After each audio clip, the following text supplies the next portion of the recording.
Bonjour à tous et bienvenue à cette vidéo sur l'électricité régime continu. Exercice sur Thevenin et Norton. Soit le circuit électrique suivant.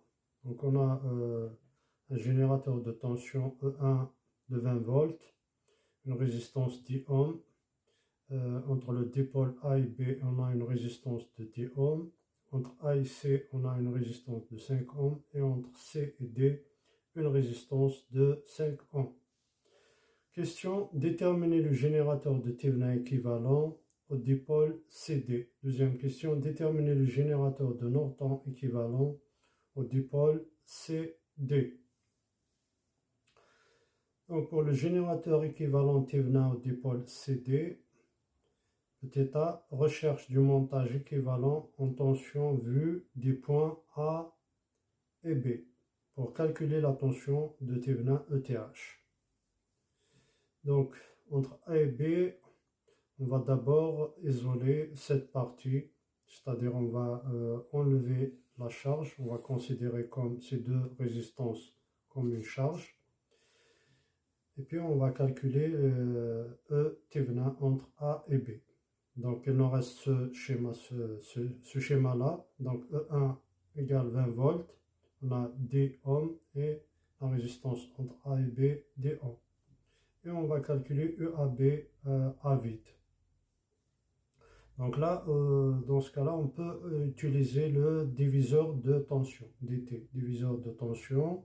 EAB égale 10 divisé par 10 plus 10 fois 20 et ça donne 20 volts. Donc EAB à vide égale 10 volts égale ETH.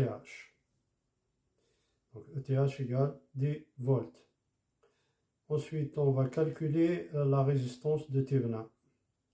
Donc, pour calculer la résistance de Thevenin, on doit court-circuiter les générateurs. Donc, on a un générateur ici, on va le court-circuiter, ou bien ça devient un fil comme ça.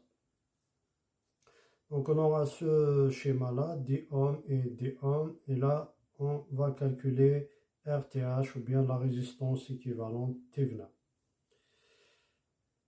On a deux résistances de 10 ohms en parallèle. Donc 1 sur R équivalente égale 1 sur 10 plus 1 sur 10 et ça donne 2 sur 10. Donc à partir de là, R équivalente égale 10 sur 2 et ça donne 5 ohms. Ensuite, donc on va remplacer cette partie-là par le générateur de Thevenin de 10 volts et la résistance qu'on a trouvée ici, R équivalente de 5 ohms. Et on va remettre la charge, donc 5 ohms et 5 ohms. Et on va calculer à nouveau ETH, ou bien la tension de Thevenin ETH, vu entre les points C et D. Donc UCD à vide égale, on applique toujours le diviseur de tension, donc c'est 5 divisé par 5 plus 5 plus 5 fois la tension ETH 10 volts. Ça donne 5 sur 15 fois 10 et ça donne 10 sur 3 volts. Donc ETH CD égale 10 sur 3 volts. Par la suite, on calcule RTH, donc même méthode, on va court-circuiter ce générateur de 10 volts, il nous reste 5 ohms, 5 ohms et 5 ohms, et on va calculer RTH, donc 1 sur R équivalente égale 1 sur 10, donc 5 plus 5 ça donne 1 sur 10, plus 1 sur 5 et ça donne 3 sur 10.